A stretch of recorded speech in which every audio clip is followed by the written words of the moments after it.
Good day, everyone. In this study of comparative education, we should study the factors which make the education of a country national. Factors determining national educational system. These factors include political, geographical, social, historical, foreign influence, national character, religion, and economics. The political factors. Throughout history, the kind and amount of education given has depended on the waxing or waning of political outlook or belief. If a political party gains power, it wants the education system to be consistent with its ideology. Thus, the government controlled by that political movement or party will institute programs it feels are necessary for the good of the nation.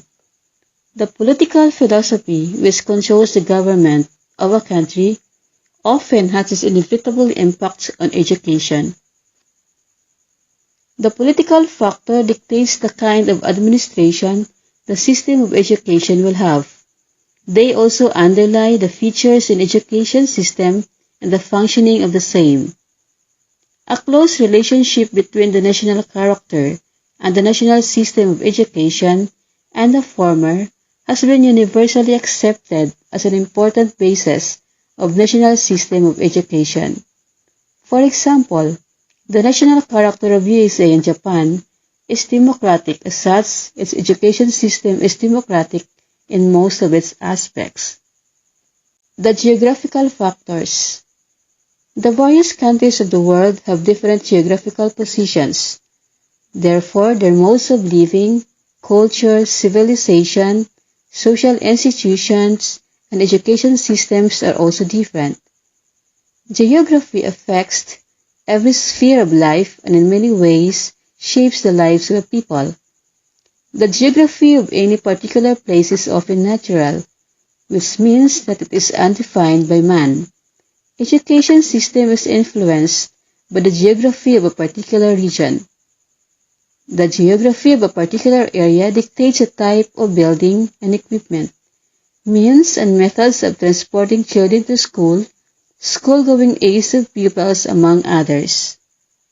There are three major geographical aspects: the climatic conditions, population distribution, and land configuration. In regard to climatic conditions, they influence the system of education in terms of content of education depend on the continental climate. For example, training of teachers in a university is likely to emphasize more on university-based training. In regard to population distribution, which is often as a result of geographical influence, also affects the educational system. Worldwide, population is either concentrated in the urban centers or scattered in the countryside, having two systems of education, that is, one for the urban areas and the other for rural areas. In regard to land configuration, this also influences the education system in terms of architectural structures, of farmhouses, school buildings, village location, and also the whole way of life and thinking of people. By and large, land configuration determines settlement and location of schools. Let's proceed to the social and cultural factors. Schools at large often and closely reflect the social patterns prevailing in a particular country. Education system is usually seen as a social factor which must reflect the philosophy of the people that it serves. Every society consists of human beings, and in whatever state they find themselves, they always have some kind of educational system. This form of education of the society always strives to effect and protect its traditions and aspirations. A close study and analysis of each education system always reveal the cultural concept and pattern of the community. Also, the social patterns of the people in any particular community or country are reflected in its system of education. The culture of the people often changes at a slow pace. In each culture, there are certain values which are not affected by time and place. For example, faith in God, love for truth and non-violence, and the ideal of universal motherhood and justice are the permanent values of many cultures of the world. However, radical reforms in a society may be slowed down or blocked at the level of implementation because of the cultural lag. Another view of cultural and social change is in the reshaping of the educational machinery to make for equality of educational opportunity for all. This has led to widening of schools' curriculum and increased emphasis on the importance of bright kind of technical education for a new technological age. Next is the historical factor.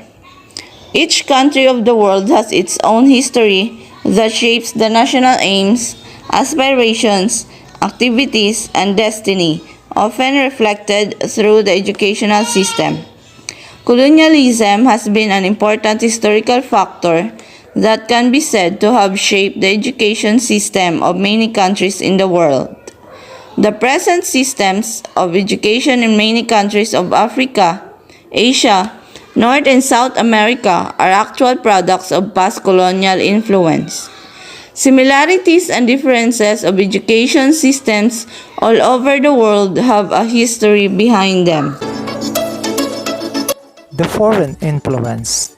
Because of colonization by several foreign countries and several historical events, our education underwent several changes, although we are retain some of the ancient teachings which are practical even during our time. Influences in the Philippine educational setting are the following. Number 1 is primitive. Number 2, Oriental. Number 3, Greek. Number 4, Roman. Number 5, Renaissance. And number 6. Reformation. Education for conformity or the primitive education. Life among primitive or tribal people was very simple. Their means of livelihood were hunting and gathering wild fruits and vegetables. Standing contribution to education today. Primitive man started the rudiments of education from which evolved the modern educational system today. The effects of these are culture was continued and preserved for generations. Tribes were able to meet their needs and were able to survive. People adjusted and adapted to political and social life. Another one is the Greek influences. Several ancient Greek artistic ideas influences Spanish culture, which in turn influenced Philippines. Is the Renaissance influences. Students were exposed to extensive classical arts and literature. Stress religious and moral social education. Literary education was encouraged as a means for social ends. Another one is the Reformation influences. Character education was emphasized, advocated universal, compulsory, and free education. We go to national character. National character is the quality of the national and typical collective behavior were reflected in the awareness, understanding, taste, intention, and behavior of the state and nation as an outcome of thought, though the heart through the taste and intention as well as the sports person of group of people. The formation of national character is interestingly linked with the formation of the nation itself. There is apparent ambiguity, however, surrounding the role of the so-called determinants of national character. The function of national character is comparative study in three. First one is the basis for a proper appreciation of foreign customs and cultures indispensable. Second one is as an explanatory concept enabling analysts to see why certain educational reforms failed and others succeeded. Third, national character provides a synthesizing and linking entity which enables cultural patterns education system to be harmonized. If the concept national character prompts comparative to study the family, the making of pronouncements on its educational system, this can only be to the good. According to Herbert Hoover, national character cannot be built by law. It is the sum of the moral fiber of each individual. Religious factor. Religion is one such factor which has influenced education more than any other single factor. The religion one chooses to follow can determine whether one's children go to school or not. Religious loyalties also dictate aims, content, and even methods of instruction in education. Indeed, religion and beliefs have also been known to influence and shape aspects in education system. Religion education promotes spiritual, moral, social, cultural development of individuals and of groups and communities.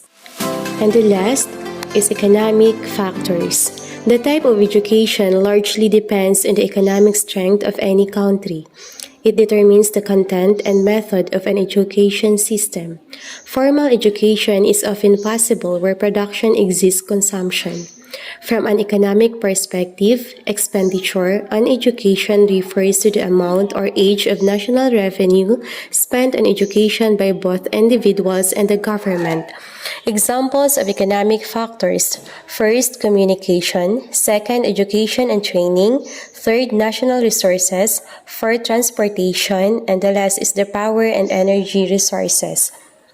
If the economic condition is poor, education becomes backward in many aspects, while if the economy of a country is strong, then educational aims and the curriculum is given a special direction for making the country prosperous. In the new economy, information, education, and motivation are everything, by William J. Clinton. That's all. Thank you so much for listening and God bless.